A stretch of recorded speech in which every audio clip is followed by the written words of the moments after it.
بمشاهدينا لمراسيم استقبال الرئيس الاميركي دونالد ترامب ولرئيس الوزراء العراقي مصطفى الكاظمي في البيت الابيض الى هناك.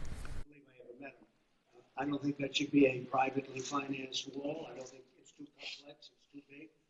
And we're now up to 300 miles almost. In another week and a half, we'll be up to 300 miles of wall at the highest level. They were even having construction problems. I was reading, the little I know about it, I got from you. I was reading where they were having construction problems with the wall, that they had a small area just to show people that they could build a wall. And they were having a lot of problems where it was toppling over and other things. And I didn't like it because I didn't want to be associated with that. We built a very powerful wall. It was a wall that is virtually impossible to get through. It's very, very tough. It's very strong, and it's everything that Border Patrol wanted. And I didn't want to have a wall that was going to be an inferior wall, and I felt this was going to be an inferior wall. So I didn't know that. I didn't know about Bannon's involvement, but I didn't know the other people. But I do think it's a sad event. And again, Steve has had a great career at Goldman Sachs. He's had a career with a lot of other people. I haven't dealt with him at all over years now, literally years. He was involved in. كنا معكم ويعني استقبال الرئيس الامريكي دونالد ترامب لرئيس الوزراء العراقي مصطفى الكاظمي، ويلقي دونالد ترامب كلمته كلمة الترحيب برئيس الوزراء العراقي مصطفى الكاظمي. It's one of the very important issues to stabilize the country in Iraq. How America is going to support ending the militia rule in Iraq and the process. دولة رئيس الوزراء، كيف مستقبل العلاقات مع الولايات المتحدة؟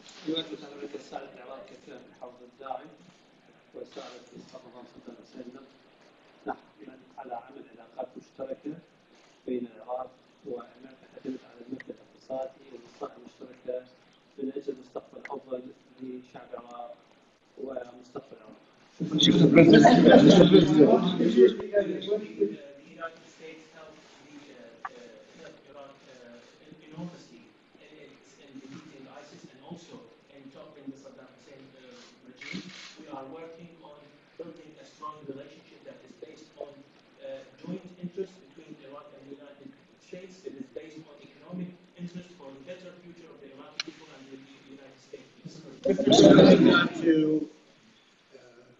When we came into office, ISIS was running rampant all over Iraq and Syria, and we knocked out the 100% of the ISIS caliphate.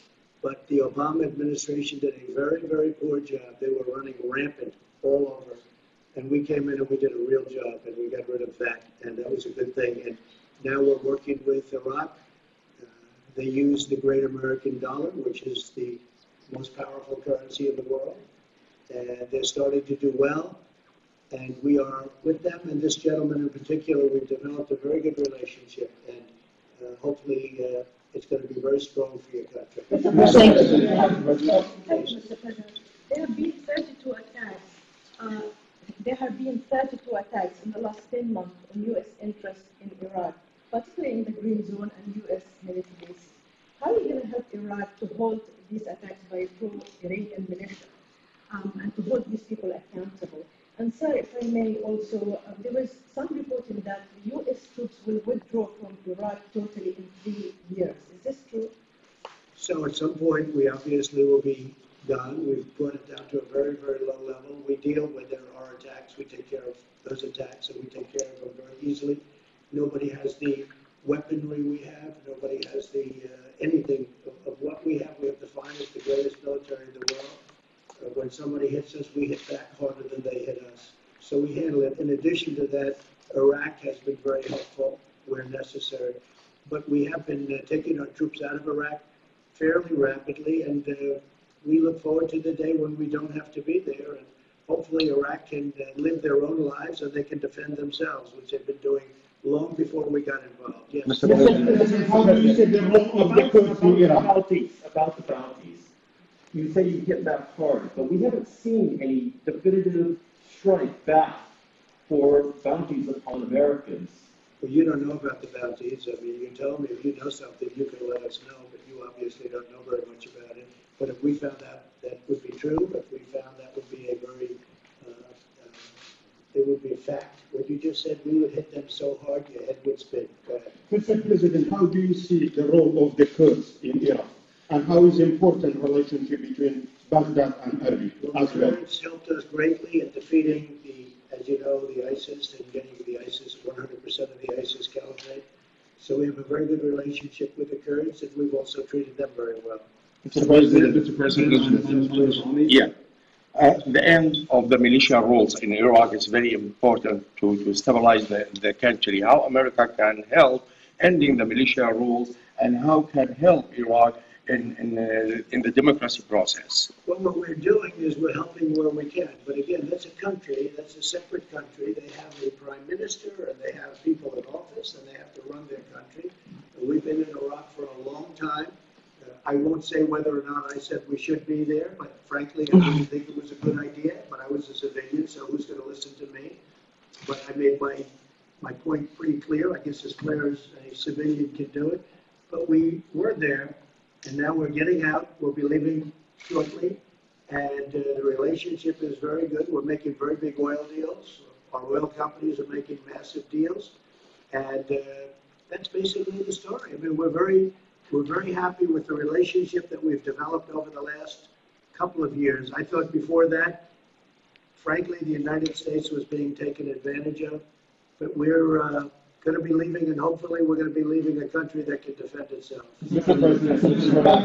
President, while you were here in the United States, there were airstrikes on northern Iraq in Kurdistan region, killing one civilian. I know in your talks, in your meetings here, you talk a lot about the sovereignty of Iraq.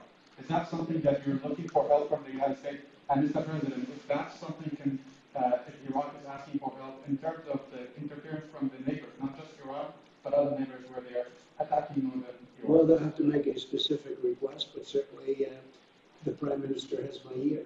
So if he does that, we'll take a look. They do have, it's a very unstable part of the world. And I'm not talking about Iraq, I'm talking about the whole of the Middle East. It's a very, very unstable part of the world.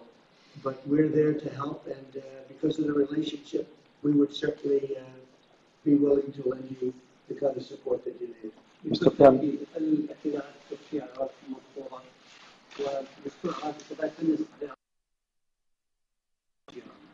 يكون تأكيد أن حوارهم على الإطلاق لتصحيح هذا الوضع، ونتوقع أن هذه المشكلة فيما يخص السيادة العراقية، أنه الأتراك سوف يتفهمون ظروف العراق، وكذلك لن نسمح لأي طرف قال الكثير من شباب الدستور العراقي يركز على أنه العراق لن يسمح أن يكون هذا التهديد منطلقا من العراق. يكون تأكيد. Mr. Prime Minister. Mr. Prime Minister. Are not accepted. On the other hand, the Iraqi constitution also does not allow Iraq to become used to attack any neighboring country. We are entering dialogue with Turkey to rectify this situation, and I look forward to solving this problem with Turkey and getting our neighbors, the Turks, to understand Iraq's circumstances.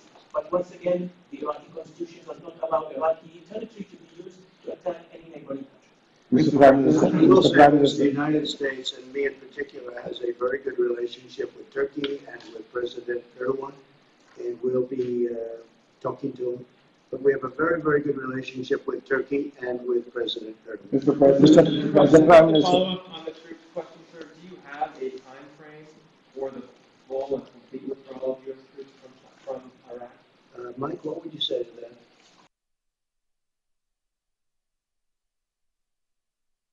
Lowest level as quickly as we possibly can. That's the mission he's given us, and we're working with the Iraqis to achieve that. We're at the lowest level now, Jeff. We're at the lowest level in Afghanistan that we have been in many years. We'll be down to about 4,000 troops in Afghanistan, and that will be when? A couple months. Within a few months. Mr. Prime Minister.